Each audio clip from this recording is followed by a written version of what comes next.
So Bhagavad-gita, chapter 18, text 54. Brahma Bhuta Prasanatma Nasochati na kanchati Samasarvesu bhutesu Ma bhaktim labate param.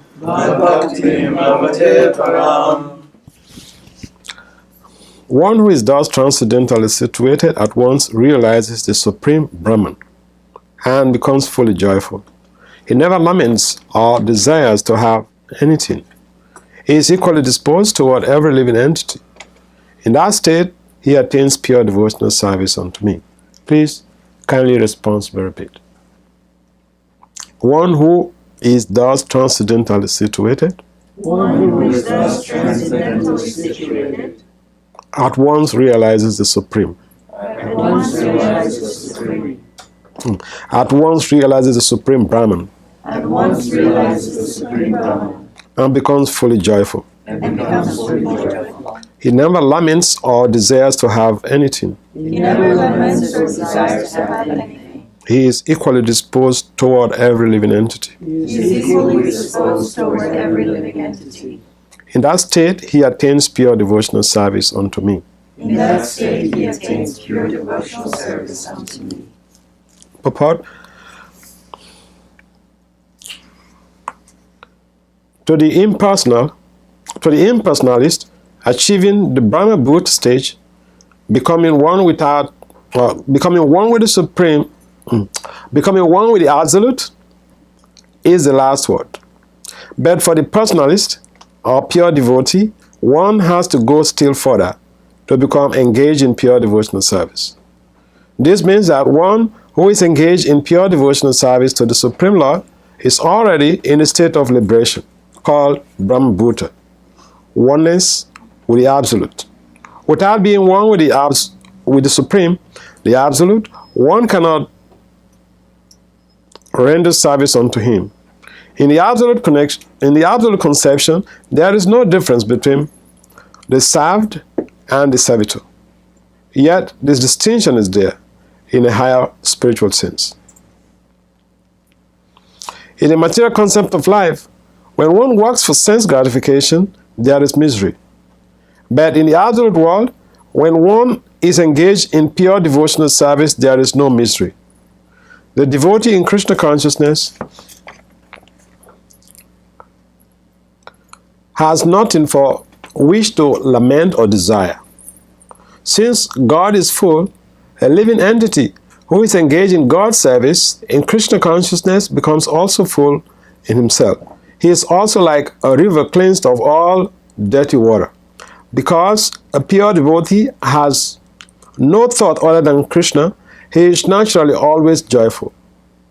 He does not lament for any material loss or aspire for gain, because he is full in the service of the Lord. He has no desire for material enjoyment, because he knows that every living entity is a fragmental part and parcel of the Supreme Lord, and therefore eternally a servant. He does not see in a material world someone as higher or someone as lower. Higher and lower positions are ephemeral, and a devotee has nothing to do with the ephemeral appearances or disappearances. For him, stone and gold are of equal value. This is the Brahma Bhuta stage, and this stage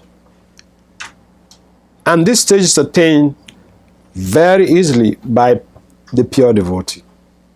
In that stage of existence, the idea of becoming one with the Supreme Brahman and annihilating one's individuality becomes hellish.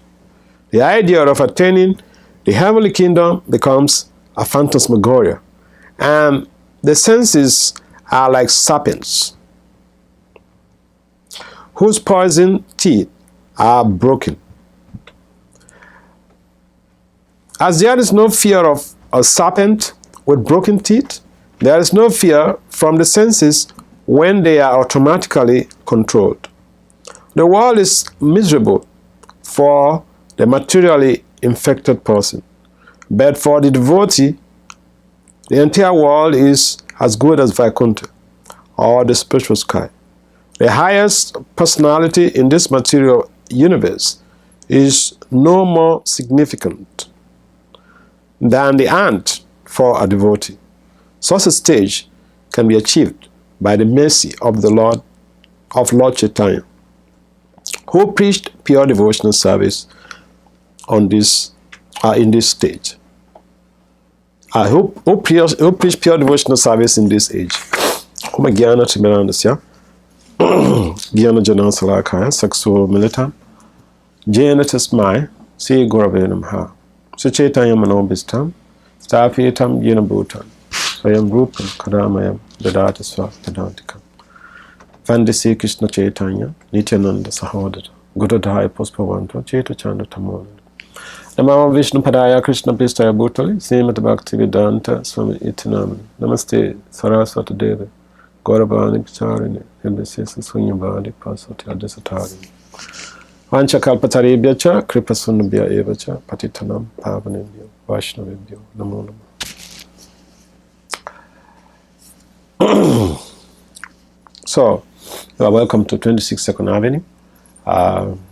This auspicious day of August 31st, 2019. So we are living in the 21st century. The 21st century is a very advanced era. And therefore, we have so many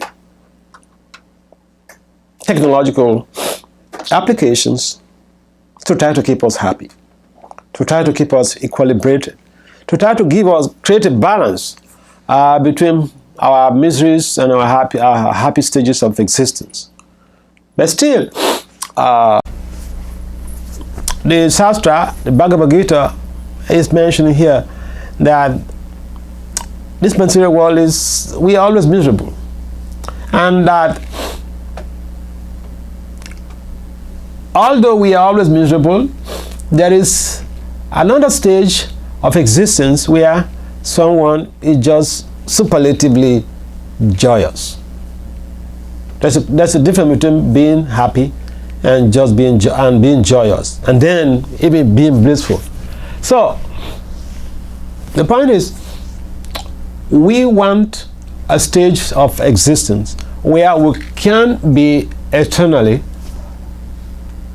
be happy, not to be bothered by any miseries. But you know what? Material world is just when we take birth in this material world, it's just a guarantee that misery is just part of the bargain.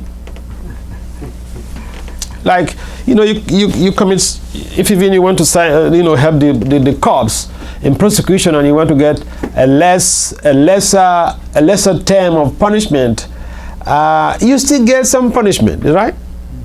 You still get something. So when we're in the material world, it's difficult to escape the problems. That's the point. Once you're a criminal, even Jeffrey Epstein with all of his billions.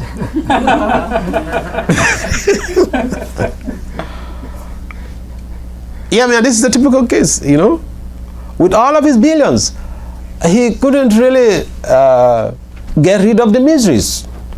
And at some point in time, he took his own life. He felt this is too much. So sometimes people say, okay, the suffering is just too much for me. Let me just go and rest in peace. Who told you you're going to rest in peace?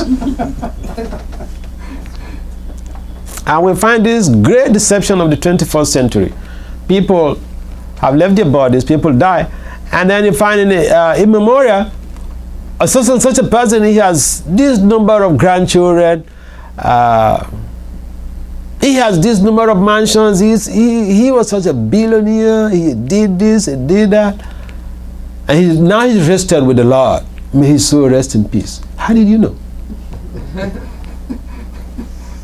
So this is part of our speculation in the material world. This is called assumption. Assumption in research means something you believe in, but you don't have any substantive statistics or data to back up your belief system. It's an assumption. We assume that the person is going to rest in peace. But is it really true? The source says no. You can't rest in peace. You can rest in pieces, but you can't rest in peace.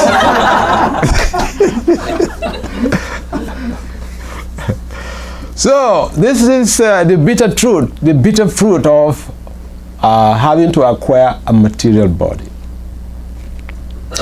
But the assertion in this very statement is that there is a platform called Platform of Pure Devotional Service, characterized by no lamentations, no society, no consciety. Two principal characteristics: no lamentations and no material desires. We have a lot of lamentations going on in the material world because we desire something, we acquire it, and then we disacquire it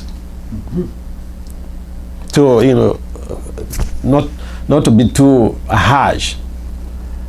So we work so hard to get something, or just forget about the material, the physical or moving fixed assets or moving assets. Let's talk about material assets, human assets. Okay, you've been looking, you had so much money, and you're looking for a spouse. You get one attractive spouse, whether you're male or female, we don't know, but you got one. So here now you're happy, and then the next 6 months or next 1 year or next couple of years, he or she comes to say, hey, I'm fed up with this relationship. I'm quitting. You say, what? What happened? No, I'm just, I need a space. I need to go and, relax.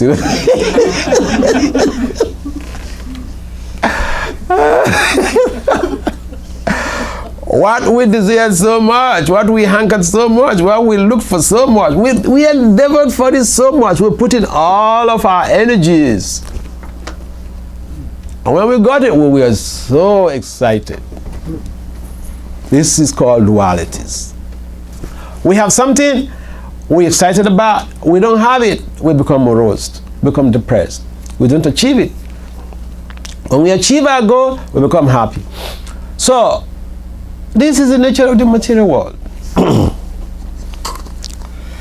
Material world is such that the waves of the illusory energy are bound to give us some miseries. And these miseries sometimes could be so painful, and sometimes we can't even tolerate it. But then the assurance is that there is another platform.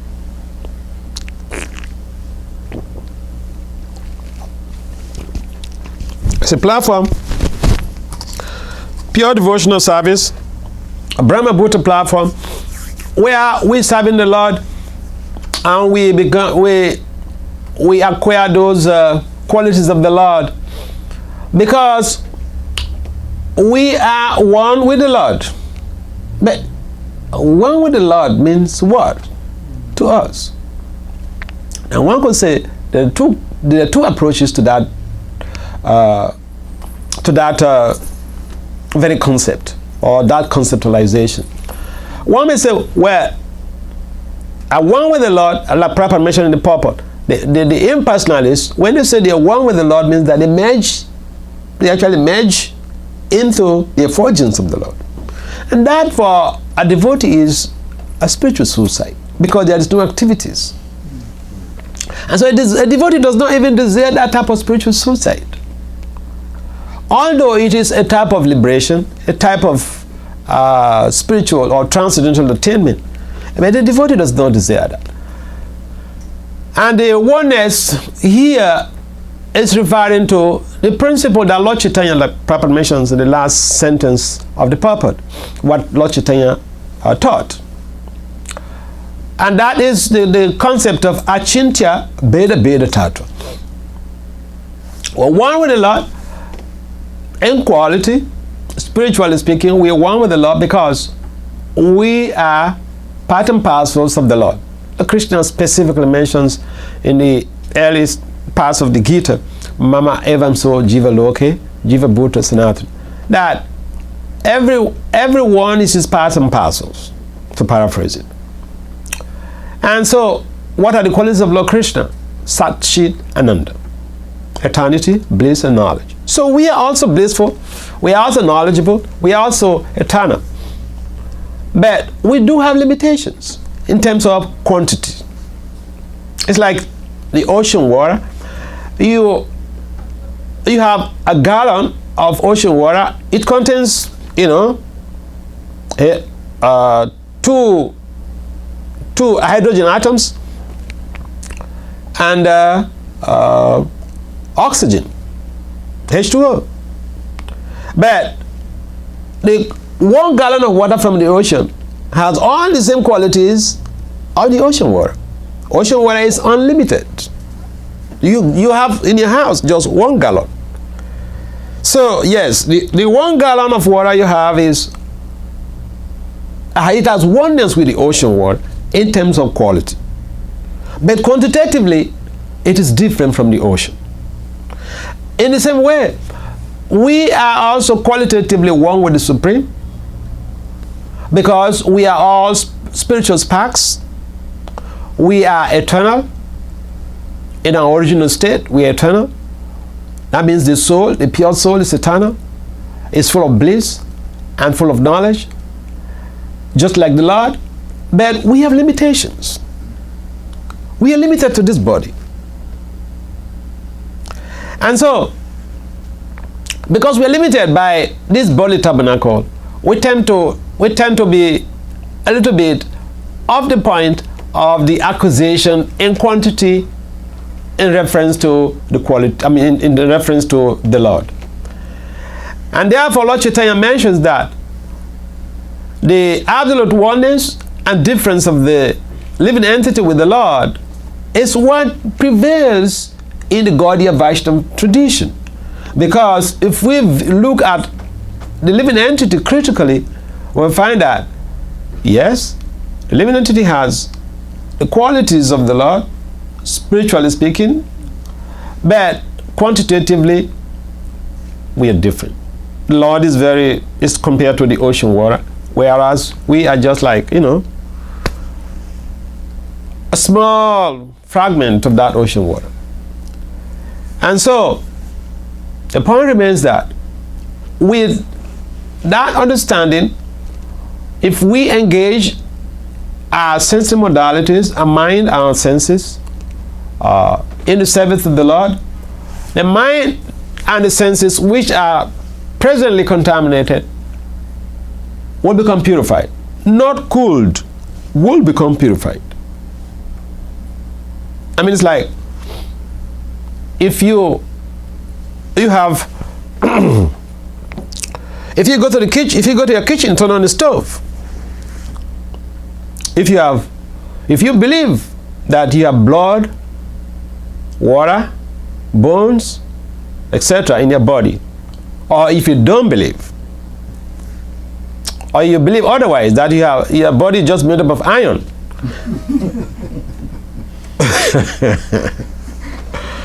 and you put your finger on the stove, on the burning, on the flame, you want to test it, you'll be burnt. Whether you believe it or not, whether you believe that you'll be burnt or not, you'll be burnt. And so in that circumstance, it means, that's why we use the word would. You will be burnt. You may be burnt or you can be burnt means you're not really sure. So the idea is that if we engage in this devotional service, these senses will become purified. It's imperative. It just is something that we can't avoid it. It's just like you put your hand into the fire will burn you. So devotional service unto the Lord is also like The Lord is not different from the Lord, because the Lord is all pure, and the devotional service to Him is also all pure. When we engage in devotional service, we become purified. And then we get to the stage where we become so purified that we begin to engage in perfect, uninterrupted, unmotivated devotional service. Our desires, our initial material desires, become burnt to ashes. Like the case of Dhruva. No, Dhruva, when he started his meditation, when he started his worship of the Lord, he was full of material desires. He wanted to have a kingdom that was greater than that of even his grandfather. So when he started his meditation, and then the Lord appeared to him, he had the darshan of the Lord. His purity had awakened his natural senses. And when the Lord asked him, what do you want? What can I do for you? What boon do you want from me? He said, I don't want anything. I was looking for broken bottles. Earlier, I was looking for broken bottles. It means he was wanting a kingdom greater than that of his father. Why? What's the reason for him looking for a kingdom greater than that of his father? Who can remind us? Yes? Because he wasn't allowed to sit on his father's laps. Yeah. He was emotionally abused. In a modern language, he was emotionally abused by his stepmother. He sat on his father's lap. His father, not his stepfather, his father. And the woman said, hey, get down there. His stepmother said, hey, get down there. So that was a little kid of 5-6 years old. But, he took it very seriously. He took that as an insult. And he said, all right, an insult. He didn't say, well, my stepmother insulted me, let me go kill myself. All right, I will work so hard to show this woman that yes, this is me, Dhruva.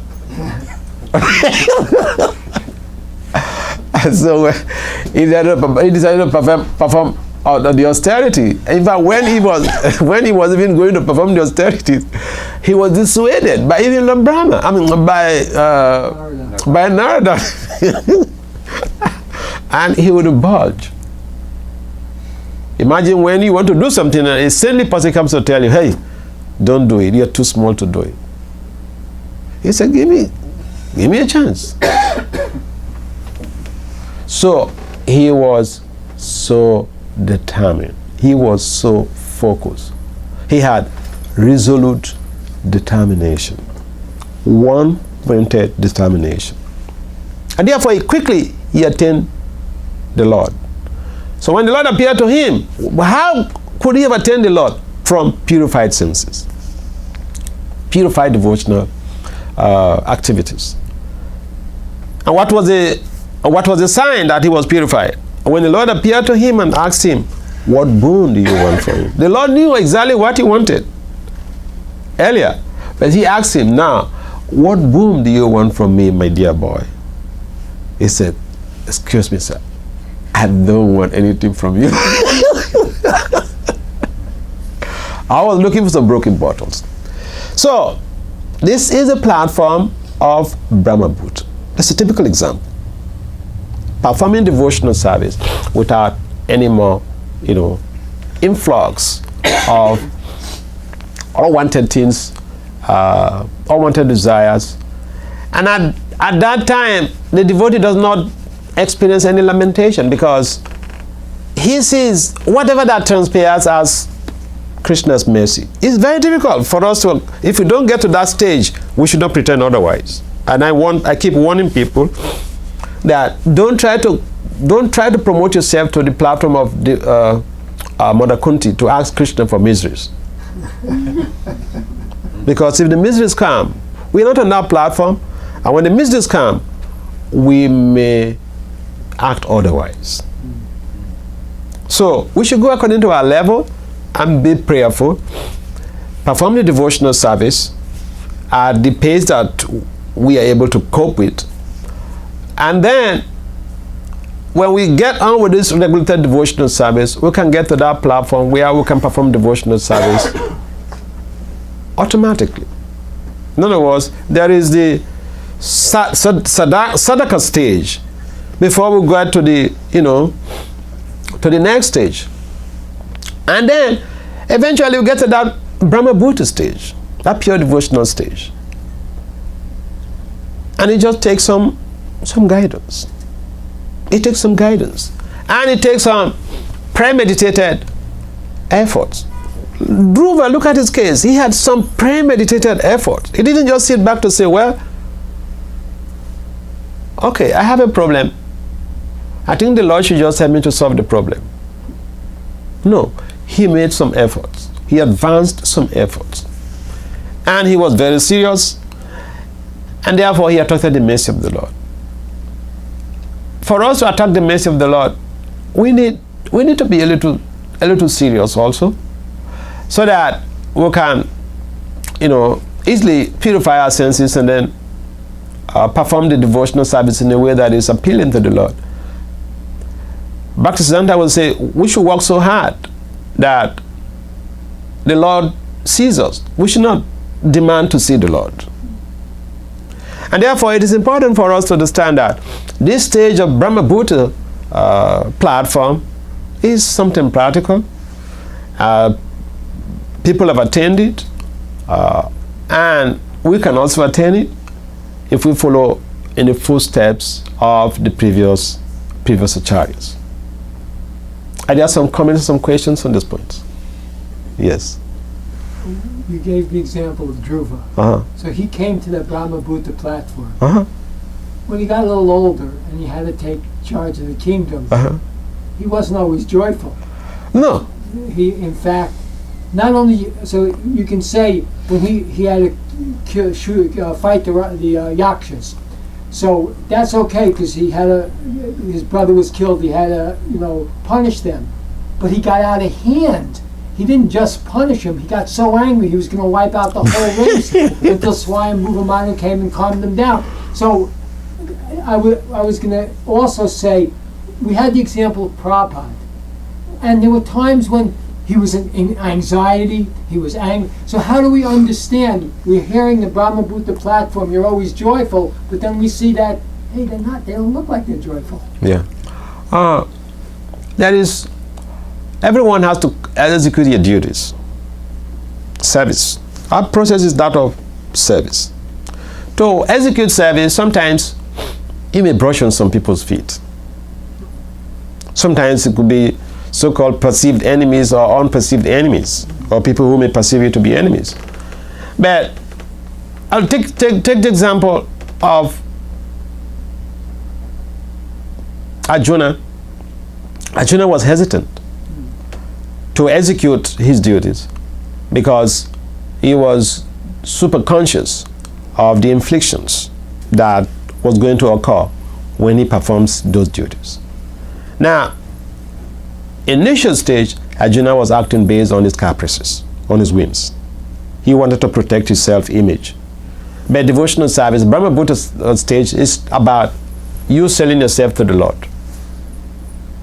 So, if the Lord wants you to kill someone, why not? So Krishna made it clear to him that, hey, Arjuna, look, you're trying to dodge this duty, but these people have already been killed. Either you do it and get the credit, or someone else may do it anyway. The people are already dead. Now, another point here is that Krishna was very persuasive. Now, sometimes we quote the scriptures and we want to force that idea on somebody. We, in some cases, we lack the skill of persuasion. We lack the skill to be able to convince someone by logic, argument, and shastra, substantiation, that this thing is good for you. And so if that is lacking, and I've seen that has caused some major frictions in some families. I know of a case of somebody who told me He wanted to marry one girl, and then his father told him, don't marry this girl. He went ahead to marry the girl anyway. But, you know, after some, almost like 1.5 decades, they are at a crossroad. They already have kids. They are at a crossroad, not about to divorce. So I was asking him, why did you not listen to your father? He said, marriage. Daddy didn't give me any reason.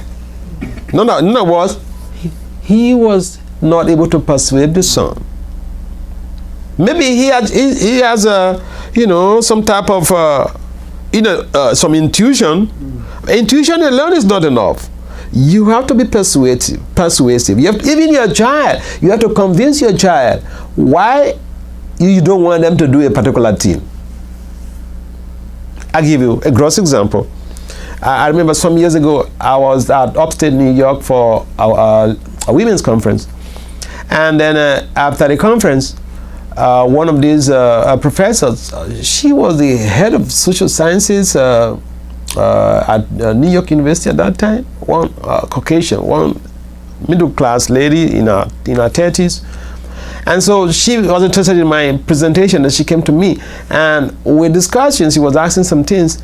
And then immediately she got to understand that I'm a monk. So, you know, she brought up all of the stuff that is happening in the family. And one of the things she brought up was that, you know, she had 2 kids at that time. The older girl was 17. The younger one was, I think, 15 or so. And she is a doctor in psychology. And so she said she had all of the, you know, modern facilities in the house, CNN, everything. But she said, no one watches TV in her house. She's a Jewish lady, a Jewish profession. I was shocked.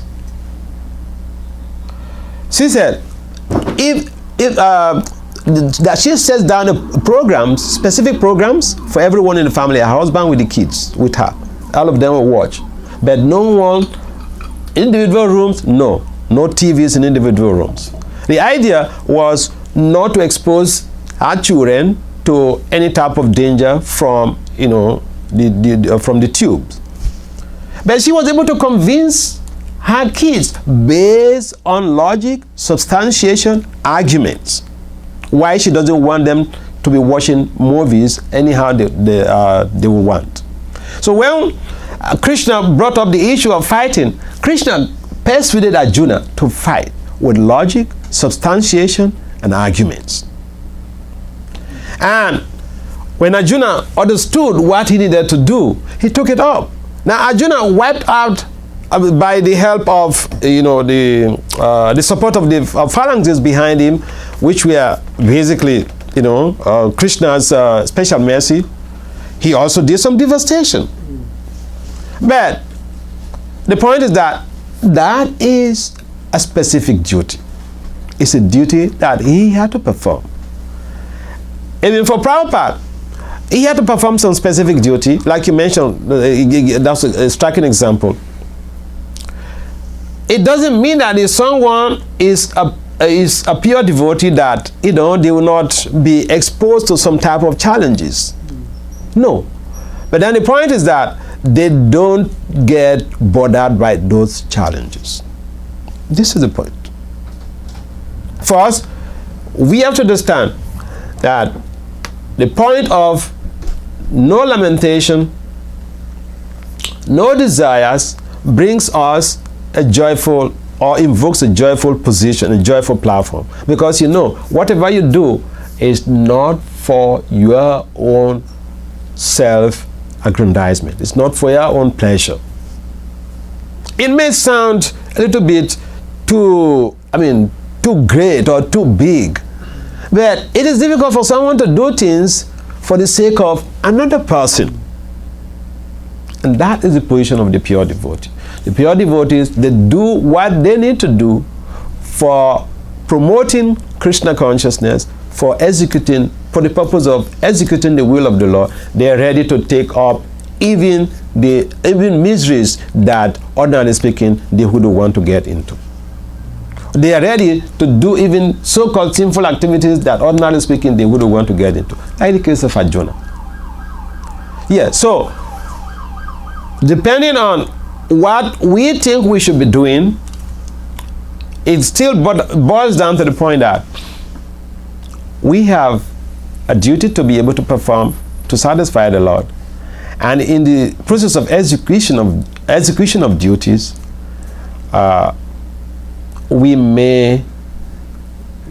people may feel that we hurt them, or people may feel that we don't like them, or people may feel that we treated them in a way that they shouldn't be treated. But then the point is, we have to ask ourselves, is it what is ordained by the Lord? Is it what Krishna wants us to do? Is it what the spiritual master wanted us to do? If that is the case, well, you don't have to absorb the reaction. If we are doing it for the pleasure of Lord Krishna or for the spiritual master, that's a different thing. But it's difficult to know whether you are doing it for the pleasure of Lord Krishna or not. If Krishna is not personally before you, speaking to you like he was doing to Arjuna. So how do we know? This, what you are proposing to do, or what you are saying, or what you want to do, that is the will of Krishna. That is the will of Krishna. That's why, again, we need some guidance. Lord Krishna mentions in the Gita that vidi pranipatena pariprasnena sevaya upadikshanti te jnanam jnanena tattvadashina. And so the Brahma-Bhutta platform doesn't come just from the blues. It doesn't come from the blues.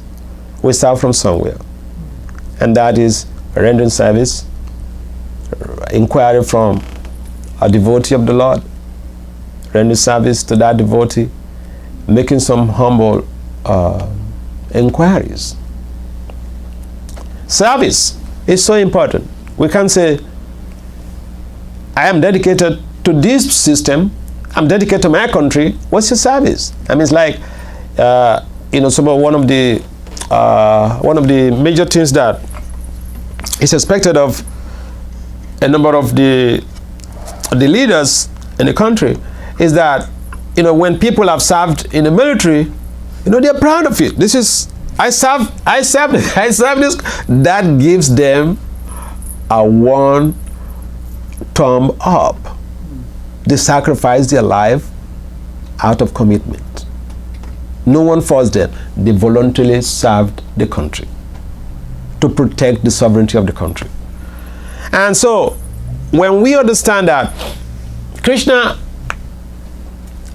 is the president of the whole universe,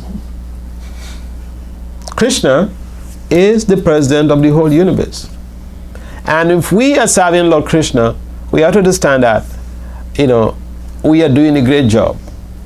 And if we are doing a great job, we just have to be meticulous and what is required. I mean, meticulous in the sense that the very primary things that we need to do right from the beginning, who can tell us, who can share some of them? The very primary things we need to do when we come to this Krishna movement, chanting Krishna's names. Chanting Krishna's names. So if we chant Krishna's names, the senses will become purified. And then, in due course of time, we may have that opportunity to become a perfected soul. And then get to that level of the Brahma-Bhutta stage, where something happens in our lives, we don't go on lamenting. If something amazing happens, we don't jump into the sky superlatively excited. I'm excited!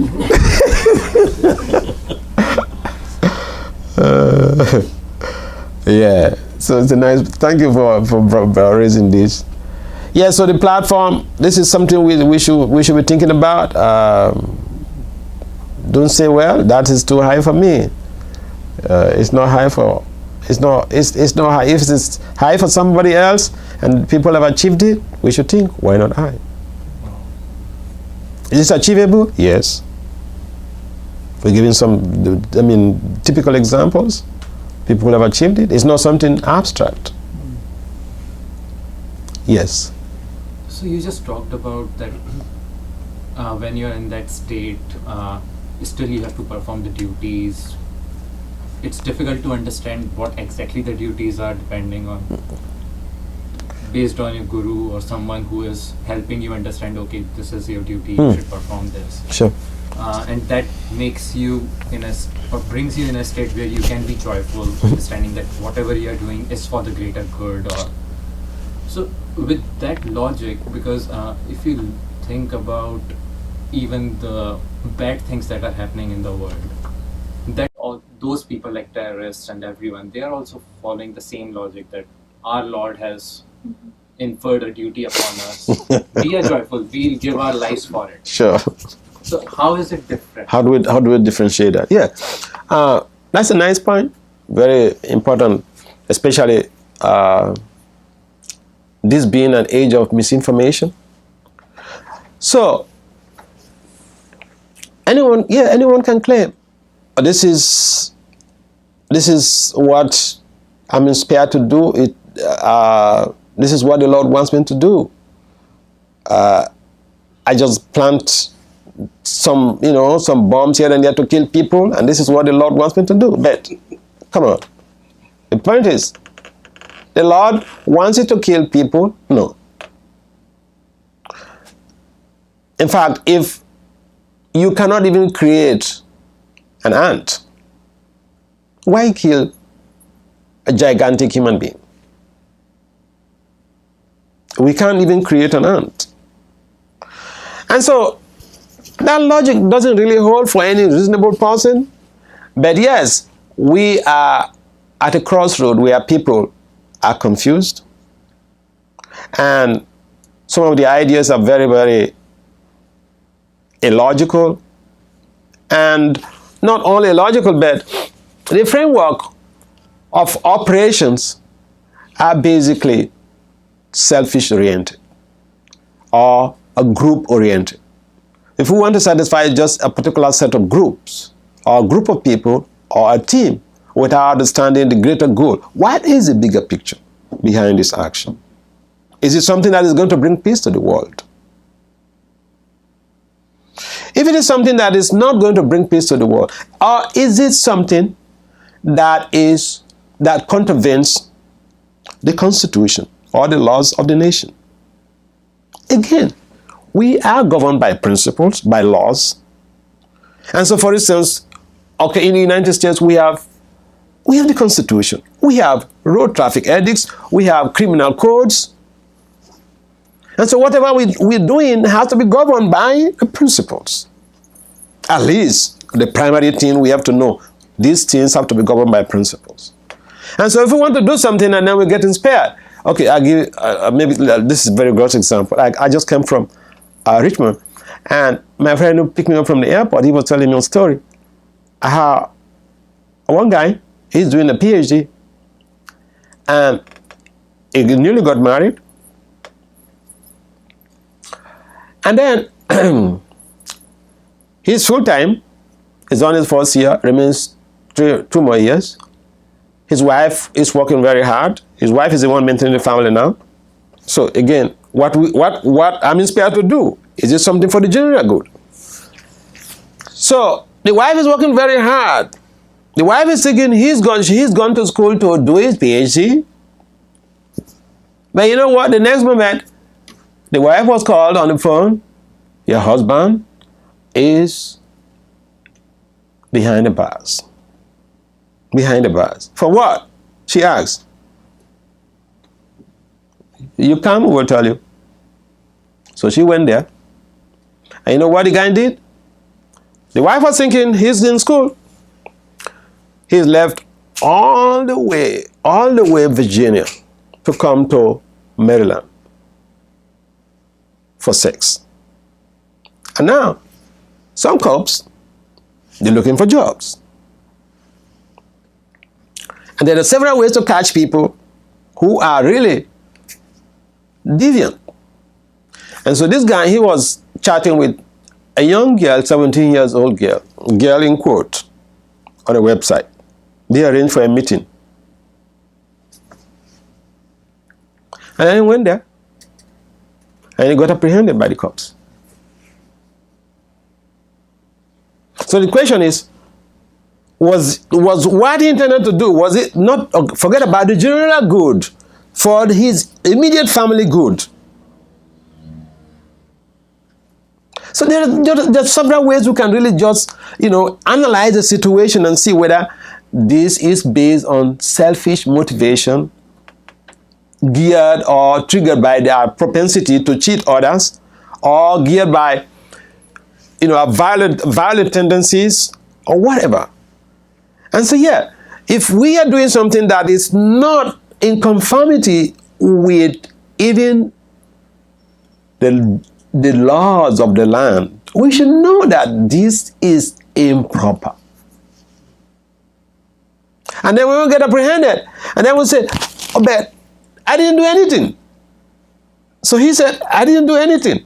Oh, what took you from Virginia, where you told your wife you're going to college, you're going for your research, to Maryland, to Baltimore, for a sexual encounter with an underage girl?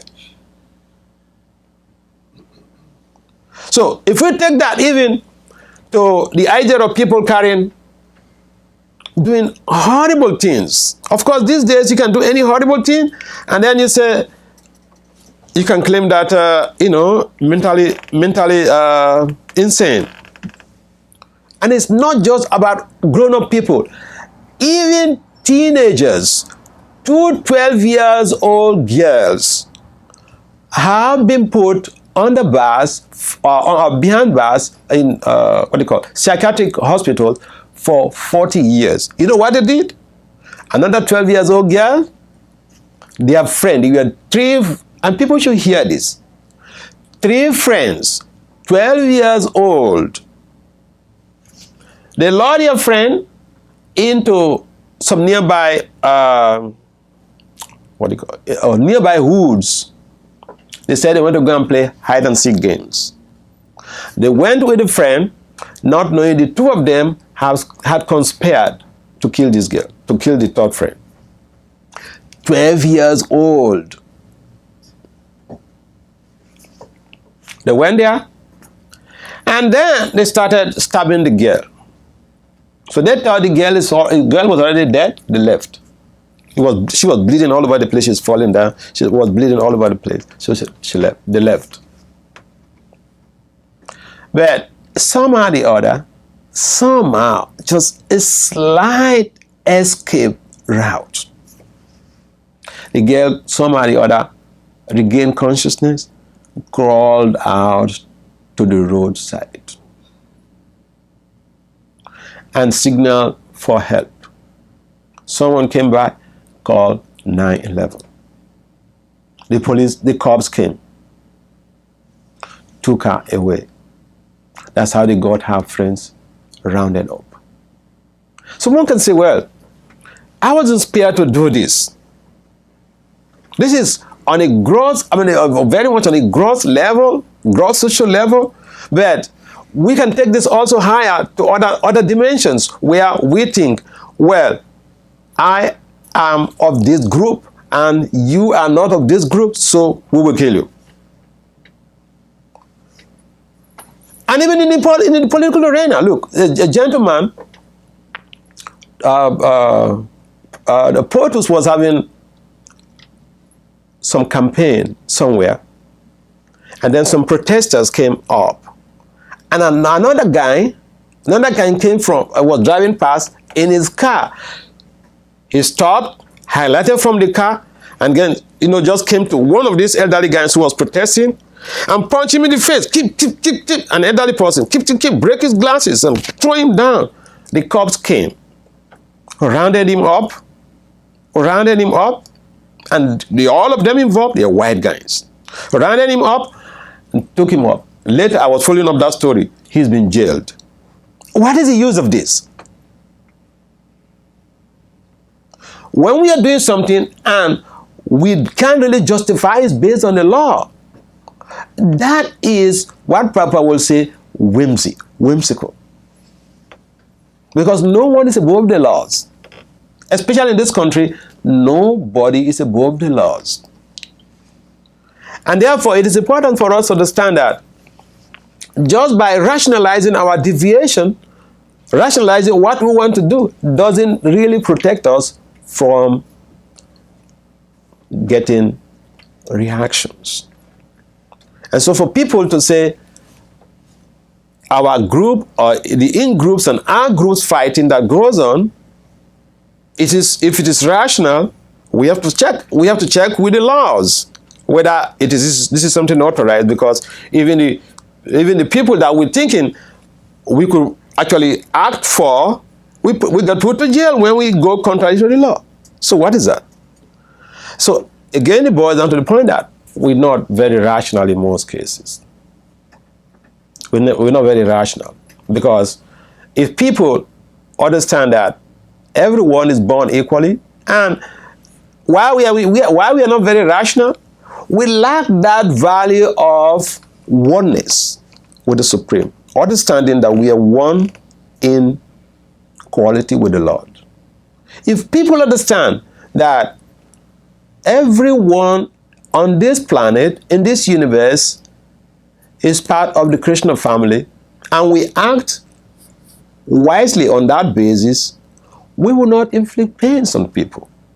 We will not go about harming people all in the name of, the banner or a particular type of a tradition, a particular type of organization or whatever. No. Just like we will not want to harm our beloved friend, our beloved brother or sister, our beloved sibling. We would not want to harm them. But this is a principle that Krishna gave in the Gita. Why he stipulated categorically that we are his parts and parcels. In other words, we belong to one great family, the Krishna family. That is missing in the world, in the philosophies of the groups, and so we have so much of fragmentations in society, so much of unnecessary violence, killings. I don't know whether it makes some sense to you. Yes. Last question. What's the time now? Yeah, it's good. Yeah, last question. Okay, last question, yeah. You mentioned about how we have to honor the laws of the land. Mm-hmm. How do we then deal with laws that seem unjust? So, for example, Yes. like the detention camps where these children in the United States are being kept in really inhumane conditions. Mm-hmm. Like, how can we understand when it's okay for us to, like that? How can we then justify that accordingly as legal, but we feel like it's unjust? How can we rationalize that? Yeah. With the Shastra. Yeah. You see, we may not justify that with the Shastra, but then, the government enacts a particular law to be able to execute a particular type of mission. So they do something to back up their action. Now, you also can do something to counteract that by following the law, by going through a due process. If you go through and there are people who have volunteered doing that. She's one of them. She works in non-profit organizations where they do all of these criminal immigration defense cases. So there are due processes of how to deal with even the things or even the enactments or the policies that are counterproductive to human evolution. There are ways to deal with situations, not by going to carry guns or start shooting people. You understand the point? Yeah. A devotee should be super intelligent, that they use their skills, their spiritual intelligence and their material intelligence, they integrate that to be able to create avenues for problem solving. Life is about problem solving. Yes, any other points? All right, we end here. Thank you very much. Srila Prabhupada ki jai.